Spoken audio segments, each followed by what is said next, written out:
오늘은 그 포스트 모더니즘을 주제로 좀 나누고자 합니다. 여러분, 시대는 변천하잖아요.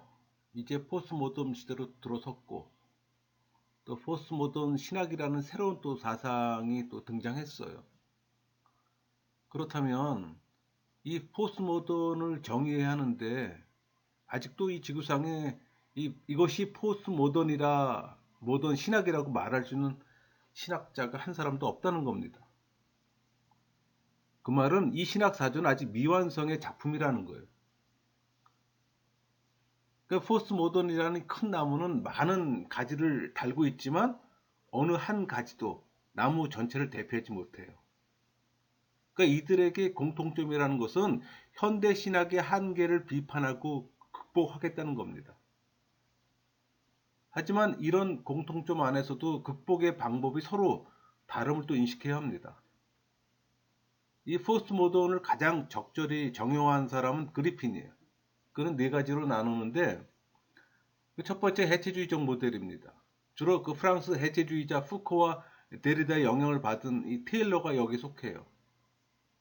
두 번째가 복고주의적 모델. 루터교 신학자 린드백이 여기 속합니다. 세 번째가 건설주의적 모델. 존 카비 여기 속해요. 네 번째가 해방주의적 모델. 어떤 다양한 형태의 지배에 대항하는 어떤 신학을 포괄하는 거예요. 그 절대적인 진리를 부정하고 상대주의를 주장해요. 여러분, 해체 신학은 이 푸고와 이 데리다의 해체 철학에 근거를 합니다. 그러니까 전통과 경전의 의미의 해체를 부르짖는 신학이에요. 사실 신학이라는 말 자체를 붙이는 것도 사실 어불성설이죠. 그러나 뭐 진보주의 신학자들이 그렇게 얘기를 하니까는.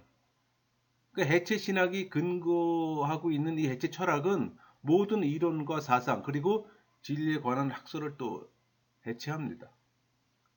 특히 많은 영향을 준 이 데리다의 철학은 텍스트 철학이라고 합니다. 그러니까 역설적으로 전통적 텍스트를 부정하는 거예요. 경전을 부정한다는 얘기예요.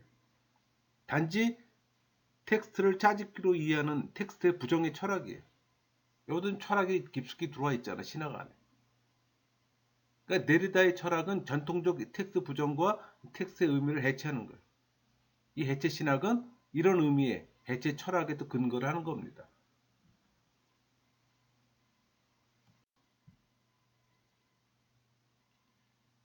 이 테일러의 어링 어 포스트모던 어시올로지 여기에서 그 데리다의 해체 철학의 근거에서 전통적 개념을 해체시키고 해체적 비신학을 제시했어요. 그는 또 서구의 신학적 테두리의 이 본질적인 네 가지 개념에 대한 해체의 또 함축을 천명하고 그것은 신을 하나님 얘기를 하는 겁니다. 인간을 말하는 거고 역사, 또 책은 성경을 얘기를 하는 거예요. 그러니까 그는 기독교에 관련된 이 네 가지 개념들의 어떤 교권적 체계에 파고들어서 이를 전복시키고자 하는 거예요. 그러니까 현대 신학은 지배하는 입장에 서고 싶어하는 그 사람들의 되풀이되는 어떤 노력들임을 또 폭로해요. 또 그는 자신의 이 해체주의적 신학을 신죽음의 해석학이라고 또 명명합니다. 신이 죽었다는데 무슨 여기서 신학을 논하는 것 자체가 우습죠.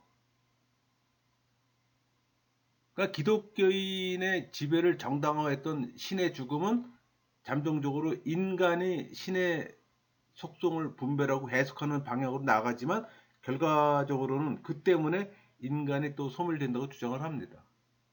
왜냐하면 인간은 주권적인 신의 형상으로 창조되었기 때문에.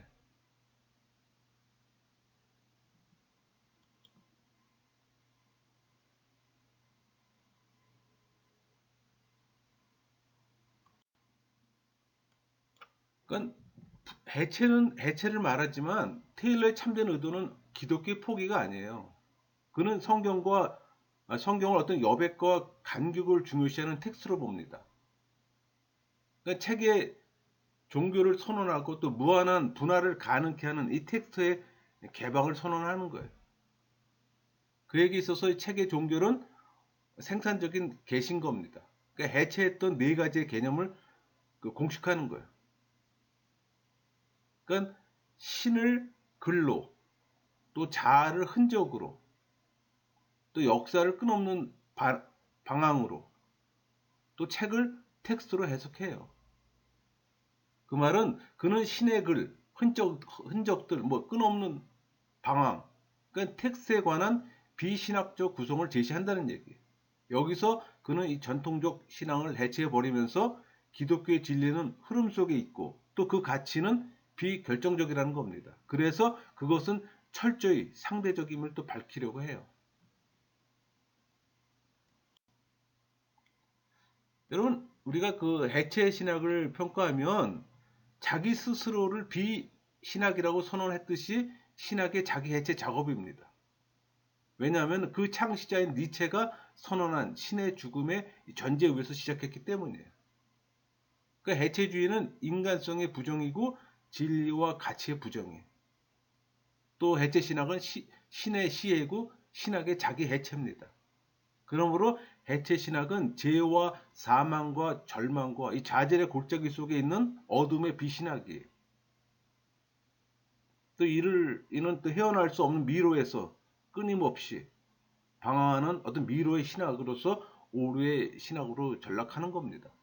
그러니까 이런 것 자체에다 신학이란 이름 것 붙이는 것조차가 맞지를 않아요.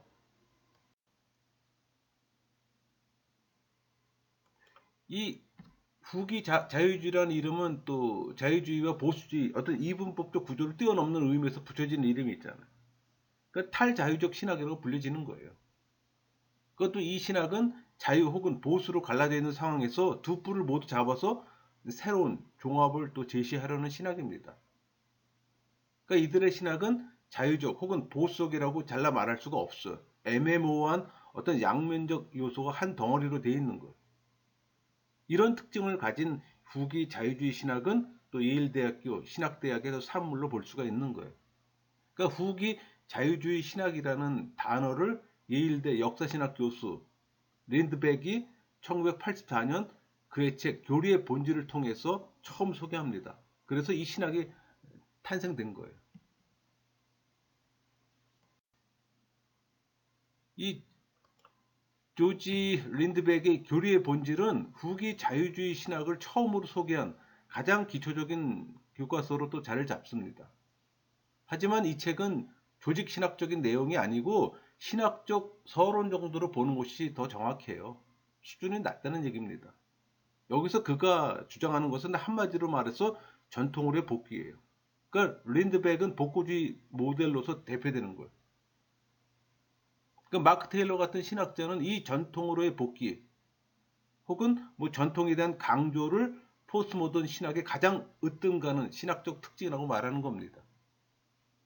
그러니까 린드백은 기독교 여러 전통들 간의 대화의 가능성을 추구하며 이 에큐메니컬적 관심을 가지고 또 이런 여러 전통들이 가진 공통 분모를 찾고자 노력했어요. 또 그 방법론으로 종교에 대한 새로운 이해와 더불어 또 새로운 교리를 제시합니다. 그리고 이럴 때 생길 수 있는 유사성에 대해서 그 종교에 대한 이해는 단지 방법론적 차원임을 또 강조합니다. 그 말은 기독교를 객관적으로 볼 수 있는 관점을 제공한다는 의미에서 종교 이론을 수용하는 거예요. 그러니까 신학은 자신의 어떤 방법론을 철저히 객관함으로 자신만의 고유한 이 영역을 확보할 수 있다고 역설합니다.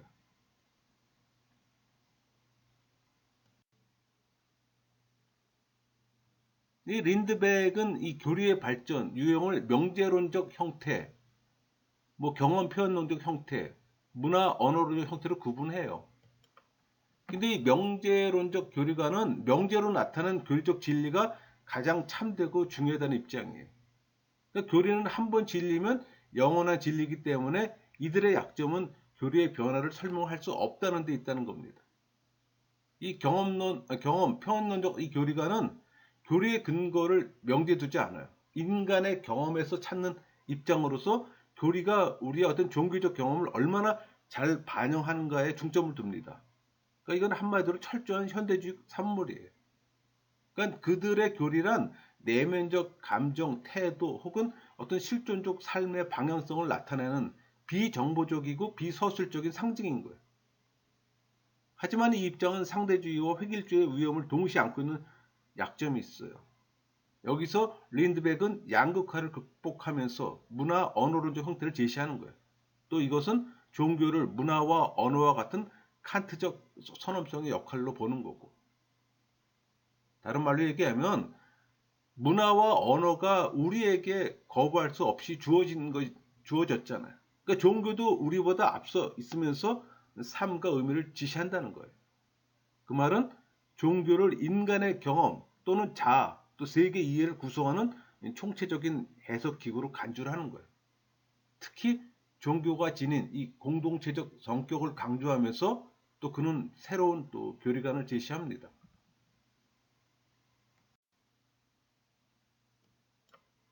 여러분, 린드백의 이 교리 규칙 이론은 언어 문법 이론과 비슷해요. 그 말은 1차적 언어인 단어와 2차적 언어인 문법이 있듯이 종교 활동도 기도, 경건 생활, 교회 활동, 찬양, 전도 등과 같은 1차적 종교 활동과 교리라는 2차적 종교 활동이 있다는 겁니다. 그러니까 이는 교리의 가변성과 구속력을 동시에 설명할 수가 있어요. 그러니까 문화, 언어적 종교 이론으로 교리를 볼 때는 그 교리의 본질은 종교 활동의 1차적 기능을 관장하는 2차적 기능인 거예요. 또 이런 분석에 의해 린드백은 교리와 공식, 내용과 형태를 구분할 필요성을 또 강조해요. 그 말은 교리를 지키는 데 있어서 중요한 것은 교리를 구성하는 이 내면적 규범 원칙들에 대한 전적인 충실도입니다. 이와 같은 논리를 펴면서 이제 린드백이 주장하는 체제내적인 어떤 진리가 아니에요. 그 말은 모든 진리는 나름대로의 문맥에서만 진리가 되며 나름대로 한계를 지닌다는 겁니다. 이런 진리의 파편화 현상은 포스트 모던 시대의 가장 큰 특징이에요. 여러분, 정통개혁주의에서는 진리가 나름의 문맥을 진리로 한다 이런 표현 자체는 수용할 수가 없잖아요. 또 진리가 한계를 지닌다는 말 자체도 수용할 수가 없어요. 그러니까 진리를 진리로 보지를 않는 거죠. 그러니까 후기 분석 철학자들은 이를 가리켜 더 스루, 이제 존재하지 않고 스루스만이 존재한다고 설명하는 거예요.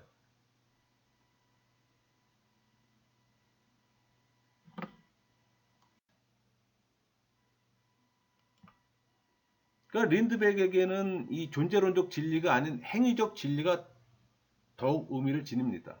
그리고 이런 체제내적 어떤 진리관을 신학에 적용시켜서 본문 내재성을 주장하는 거예요.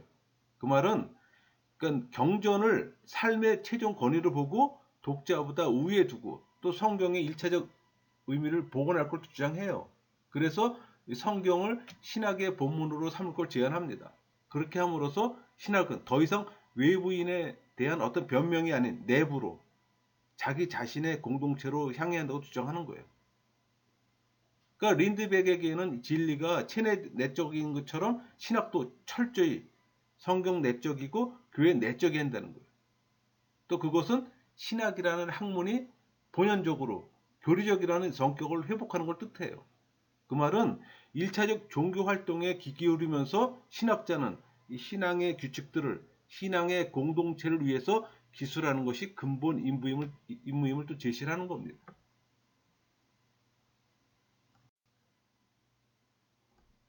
여러분, 이 린드백은 성경을 하나의 문화 언어 체계로 봤어요. 그러니까 사라져가는 성경 언어의 회복과 이 통전성을 강조하고 이를 포스트 모던 사회의 어떤 교회의 사명으로 봤던 겁니다. 그러니까 이런 그의 강조점 때문에 진보적인 신학자들에게서 신앙 제일주의, 종교의 국지주의 등의 또 비난을 듣기도 해요. 그러니까 린드백은 성경 언어의 소생에서 얻어지는 이 문화적 결실들을 제시합니다. 또 시온의 언어를 배우는 것은 그 자체를 위해서도 절박하다고.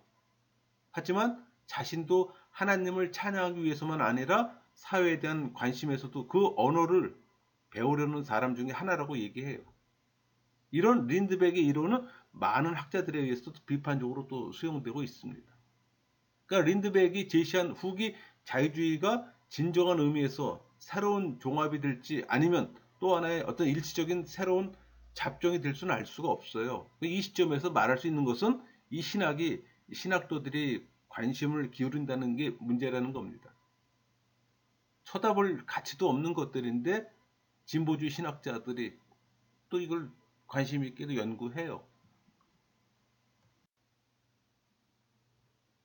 이 건설적인 이 포스트 모던 모델로 분류되는 존 캅의 이 이론은 화이트 헤드적 포스트 모더니즘이라고 불립니다.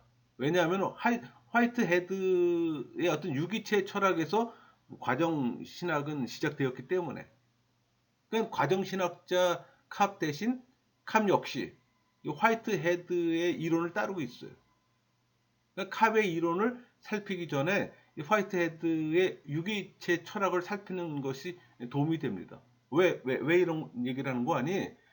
이런 저기 그 신정통주의라든가 그걸 반발하는 포스트 모던 다원주의자들은 주로 이 철학을 베이스로 해요.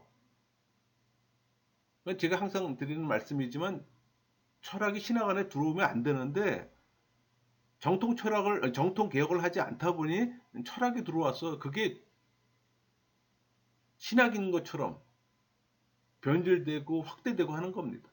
그래서 철학을 베이스로 하는 거예요. 이 첫째로 수정된 주관주의 입장입니다. 그러니까 화이트헤드 유기체 철학의 특징을 지금 말씀드리는 거예요. 그러니까 칸트는 사물에 대한 객관적 지식을 거부하고 인식하는 주체로의 전환을 주장했잖아.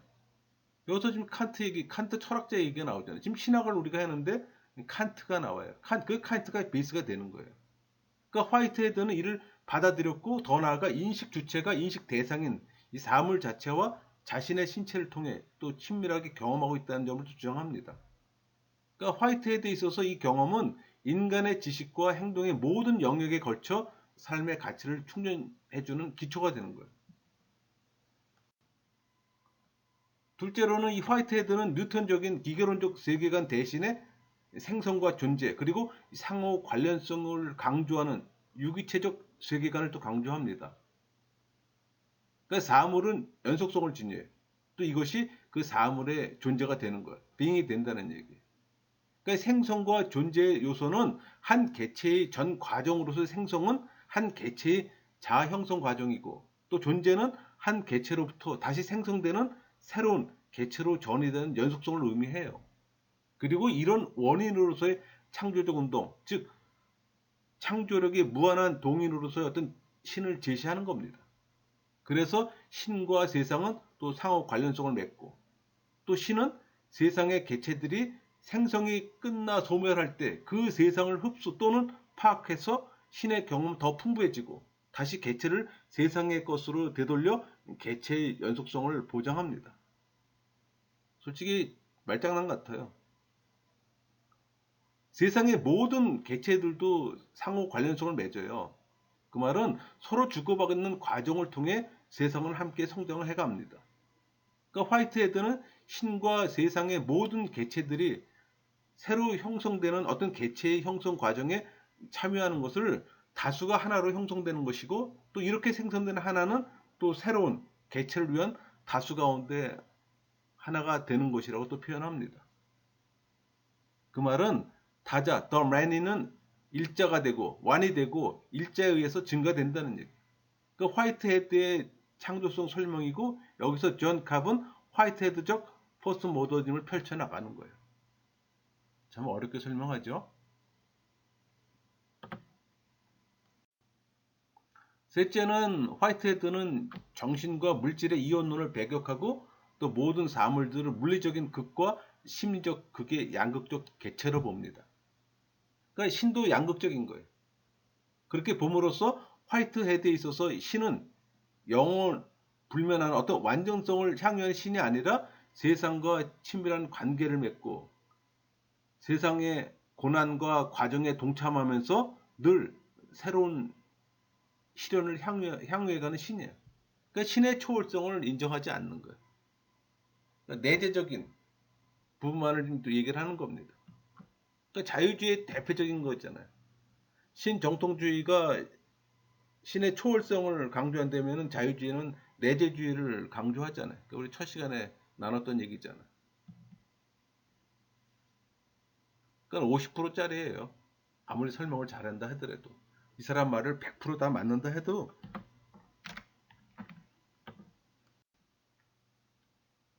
여러분 종교다원이라는 현실의 변화 속에서 이 존 캅은 화이트헤드의 영향을 받아 어떤 사물보다는 사건 속에서 본질보다는 활동 가운데서 이 완성된 창조보다는 과정 중에 창조에서 신학을 펼쳐요. 또 과정 속의 창조이기에 교회 역시 살아있는 전승으로서 역동적인 또 과정 속에 있다는 겁니다. 과정 철학에 또 영향을 받은 거예요. 그러니까 존 캅은 그리스도 중심적 신학을 하는 거예요.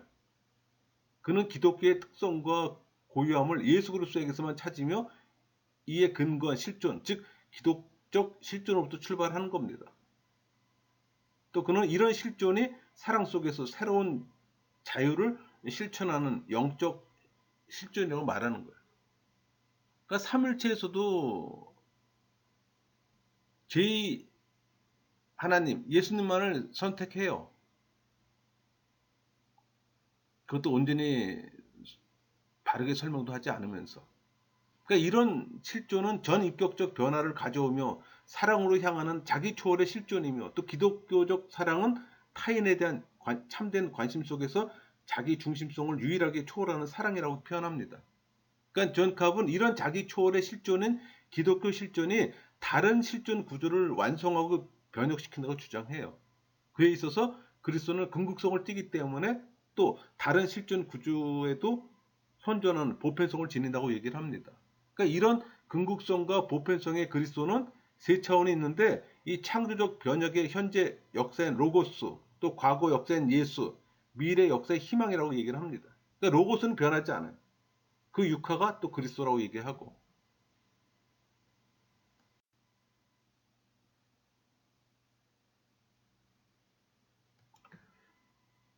그러니까 캅은 궁극적, 보편적, 이 창조적 변형으로서 불변하는 그리스도와 특수 문화와 역사성을 가진 기독교 또 불교를 구별합니다. 여기서 그는 상호 변혁을 주장하지만 그것은 개종이 아닌 더 나은 불교, 더 나은 기독교를 목표로 하는 거예요.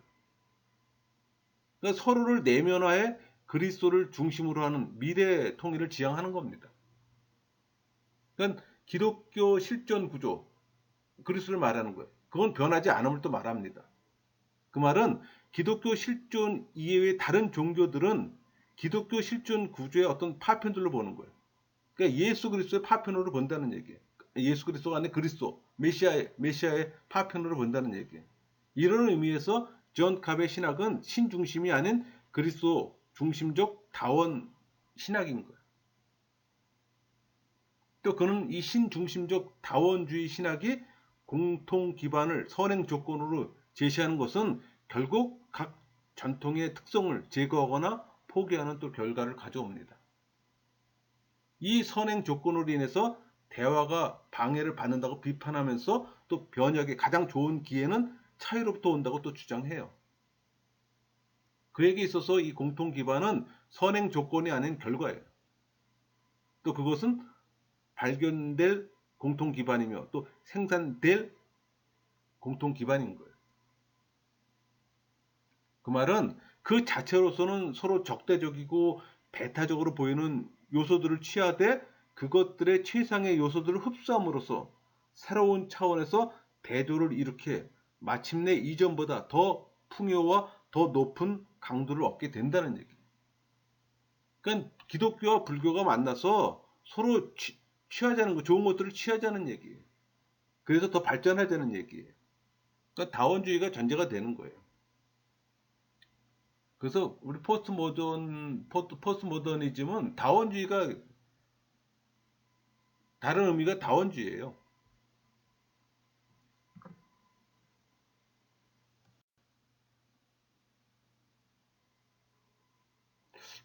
결국 이 존 캅의 이런 방법론은 종교 간의 차이를 먼저 강조하는 데서 시작합니다. 또 그들의 관계를 찾아가는 거예요.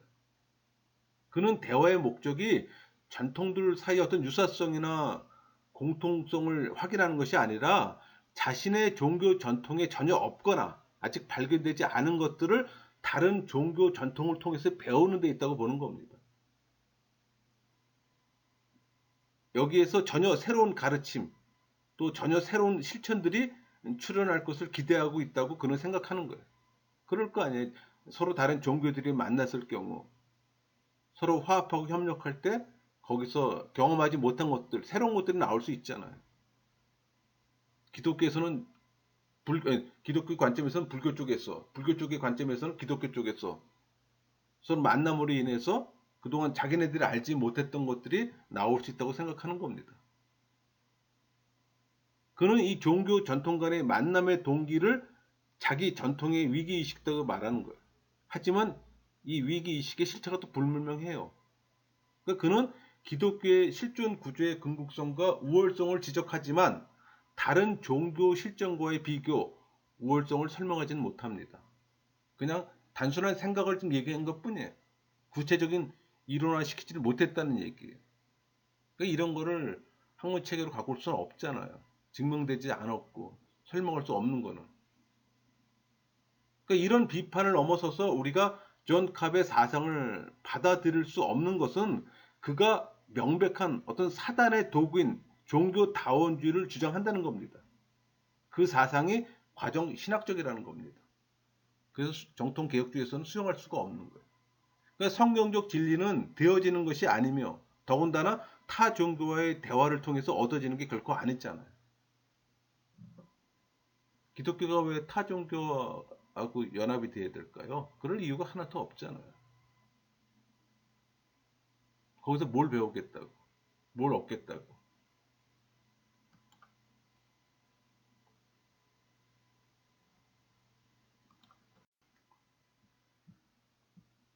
정리할게요.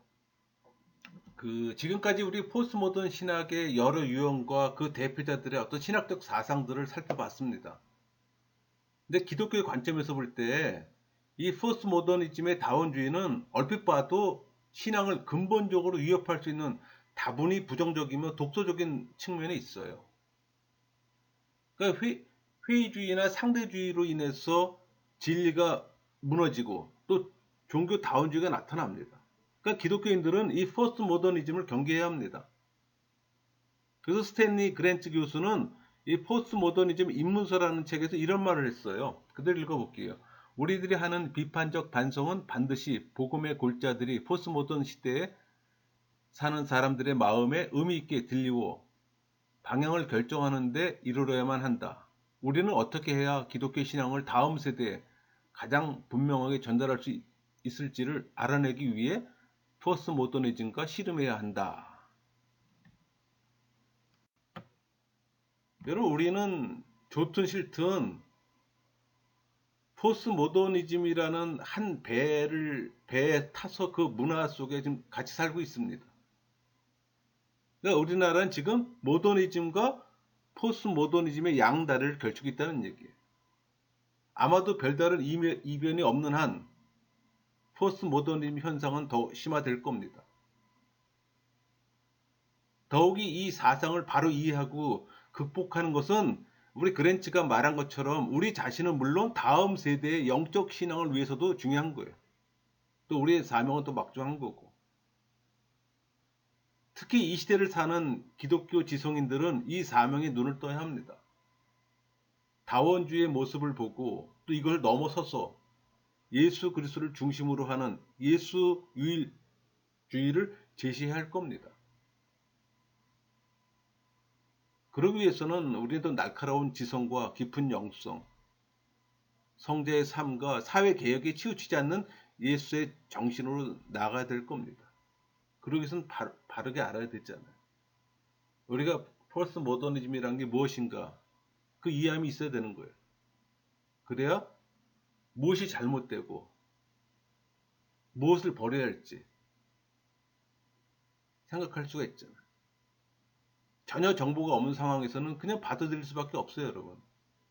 그동안 정통개혁주의가 이렇게 힘을 못 쓰게 된 것들은 잘못된 신학들을 계속 무비판적으로 받아들였던 거예요. 정확히 알지를 못했기 때문에. 그래서 현재 이런 상황까지 온 거잖아요. 포스트모더니즘은 절대적으로 수용해서는 안 되는 사상체계예요. 그러니까 바른 인식이 필요한 겁니다. 말씀 마치겠습니다.